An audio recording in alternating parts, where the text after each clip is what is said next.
One interesting correlation has been Bitcoin and the money supply.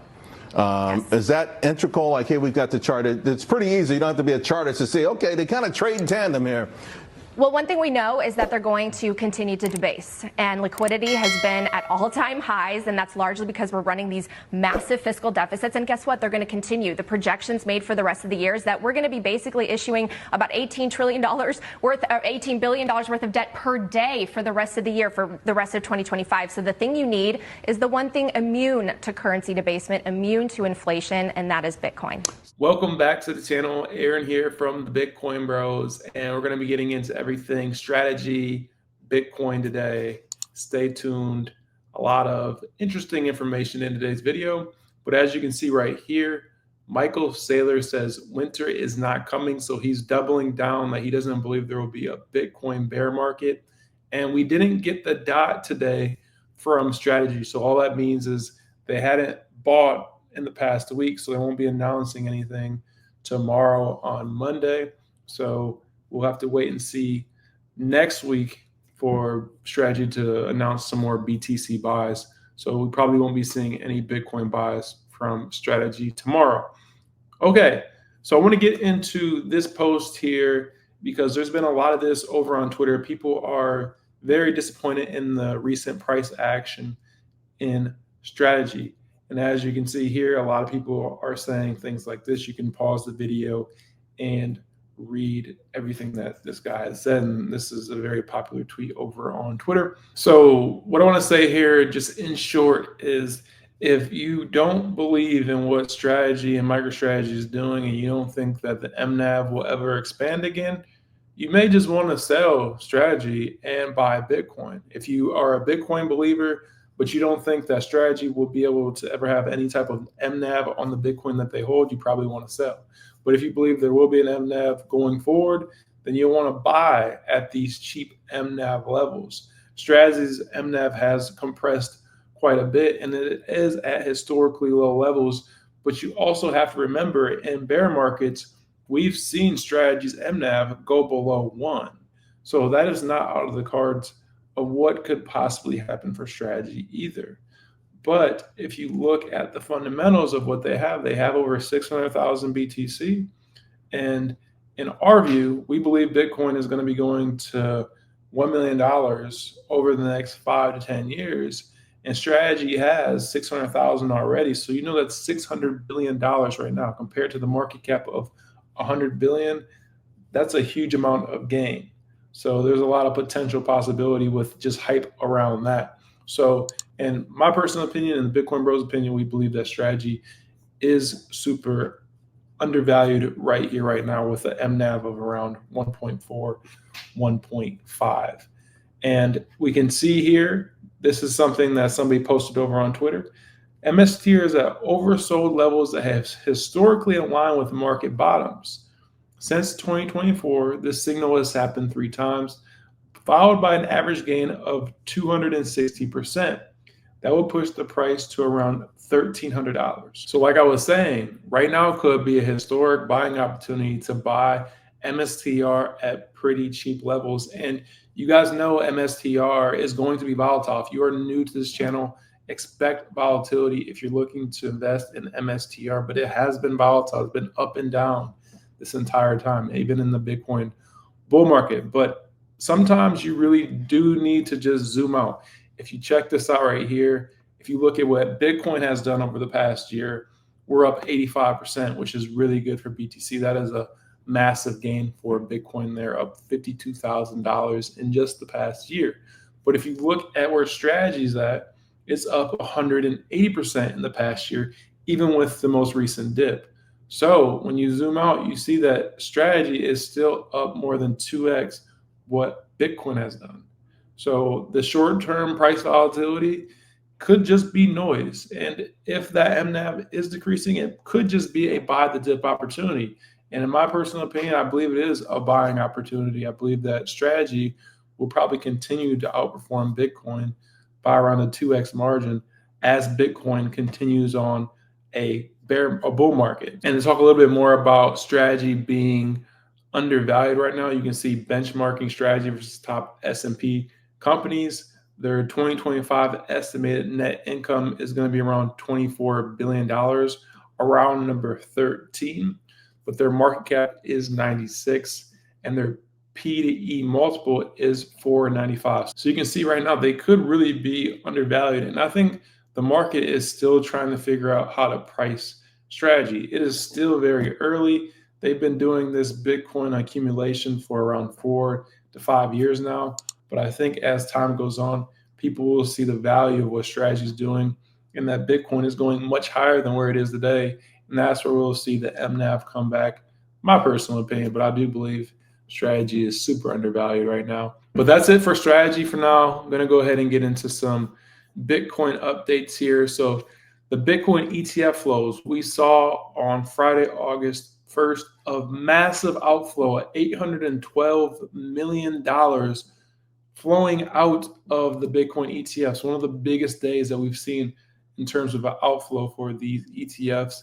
And one of the main reasons why this happened is we saw Trump tweet about potential nuclear war with Russia. We got bad jobs numbers, and the entire market sold off along with the traditional market. So we've been seeing this since the ETFs have launched. When there's fear in the traditional markets and when there's fear in the economies, when the job market does bad, when the CPI numbers aren't looking good, when some of that data comes out, or if we have Jerome Powell come out and he's very hawkish and he's talking about raising interest rates, the Bitcoin ETFs tend to sell off. And that's what we have continuously seen. And in my personal opinion, people talk about the Bitcoin bear market, if we get one, is going to come from the Bitcoin treasury companies. And I'll show you guys this in a second. But the Bitcoin treasury companies don't really hold that much Bitcoin. The Bitcoin ETFs hold a massive amount of Bitcoin, way more than the Bitcoin treasuries, excluding Strategy. So the Bitcoin ETFs could lead to the next Bitcoin bear market because they are more attached to the traditional finance world. Because if we see a multi-billion-dollar outflow for weeks, that's when you're going to see Bitcoin's price plummet. And that would probably come from something in the market that is scaring everybody.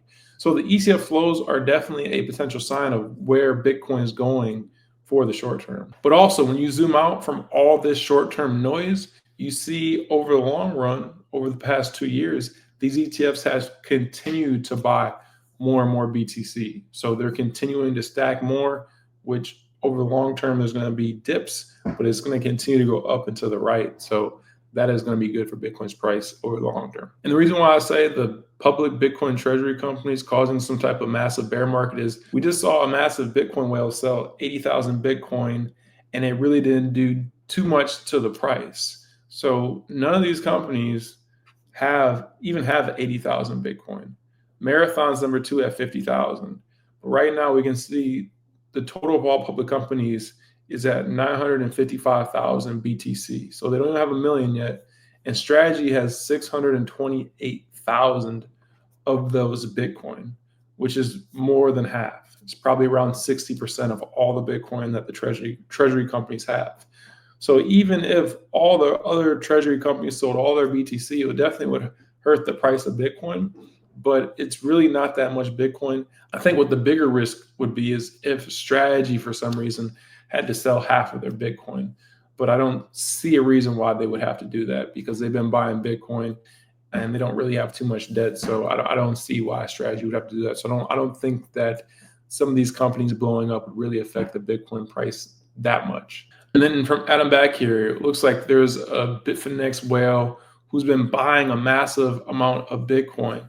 They're buying around 600 BTC per day, and they've only just started to do this since we've gotten the dip down to around 112, 113. This is the same whale that was buying back in February, March, April timeframe when we had the tariff dip, and now they're back buying again 600 Bitcoin a day. So they're buying more than the supply that's mined every single day. So if they keep this up, this is definitely going to be bullish for the Bitcoin price, and we could see some type of V-shaped reversal, and Bitcoin could be right back at 120. And then some big news here from SoFi, the $23 billion SoFi CEO explaining how his company will use Bitcoin to disrupt the $900 billion remittance market. So how this is going to work from Grok here, they're going to be converting USD to Bitcoin for instant low-fee transfers to dozens of countries via the app.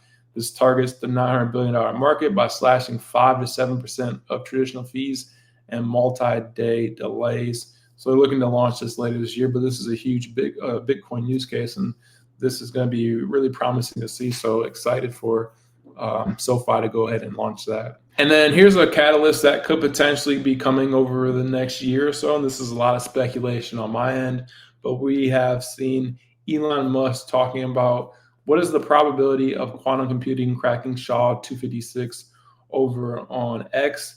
And you can see here Grok saying that it's a 0% probability in the next 5 years, less than 10% over the next 10 years.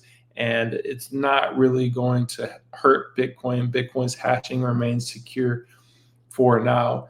And you guys know that Tesla is one of the biggest Bitcoin treasury companies. As you can see right here, they're number 11. And recently we saw Elon Musk and Trump kind of fall out because of the huge spending bill that was passed a couple of months ago. And Elon is trying to start his new political party. And that political party, he says, will support Bitcoin because Bitcoin is a money that cannot be manipulated. You can't print more of it. So Elon definitely understands BTC. And with him asking questions about what's the probability of quantum computing cracking SHA-256, maybe he's looking to take some of Tesla's cash and rotate it into Bitcoin. And they have $40 billion of cash, and that would be huge for BTC. That's a massive amount of Bitcoin that could come off the market. So that's a potential catalyst that could come. Like I said, a lot of speculation on my end on that one. And then we have USA Today. This was tweeted out to their millions of followers. And it says XRP is the smartest cryptocurrency to buy with $500 right now. And this is just absolutely crazy to me. XRP, I don't really understand how it's still alive. I believe that people really just see the sense. Like people think it's going to $10,000. You can go over on TikTok right now. You'll find a video where somebody's saying it's going to $10,000, and they definitely mean it. So I don't understand. This is probably a paid advertisement, if you ask me. But the crypto market is really interesting. I looked at the top 10 cryptos, and we used to talk a lot about crypto on our channel, and I believe that XRP is actually the least valuable one, but that's just my opinion. But XRP army, hopefully XRP goes up. But in my personal opinion, it's a shit coin. So take that for what it is. I know most of you guys watching this channel, I'm just preaching to the choir here, anyways. So this crypto market cap, crypto fear and greed index right now is at 48. This is really interesting because we were just in extreme greed last week. So now we're coming down a little bit. We were in greed there for a little bit, but now we're back to neutral.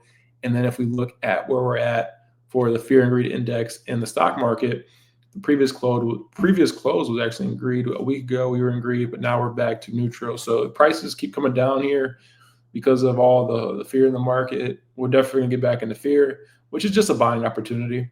Eventually all this fear is gonna go away and they're gonna start printing more money, just like you guys saw in the clip at the beginning. And the asset prices are going to go back up. So that's just how things go. The debasement of fiat currencies is the reason why all asset prices go up, and Bitcoin is one of the fastest horses there. And then Tom Lee, he just did a recent interview. This actually isn't the recent interview he did on his YouTube channel, but he doubled down on his $200,000 to $250,000 Bitcoin price prediction by the end of the year. He also talked about some other cryptos, and you can see right here, he says, as Bitcoin goes up, MicroStrategy, MSTR, very likely goes up a lot more.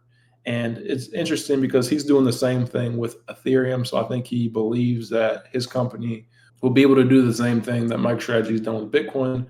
But with Ethereum, obviously it's not one-to-one, and Ethereum's a lot different than Bitcoin. But yeah, he's been spot on with his price predictions for BTC over the past couple of years. So 250,000 Bitcoin. Let me know if you guys think we can get that by the end of the year. And that's really all I had for today's video. Hope you enjoyed. Make sure to like and subscribe. We have new content coming out every single day on Bitcoin strategy. We try to keep you guys up to date, and we have some interviews coming out over the next couple of days, some pretty interesting folks. So Make sure to check those out. Live stream every Thursday at 8 p.m. Eastern Standard Time. Thank you guys for watching. I'm out. I'll see you guys in the next one. Have a great day.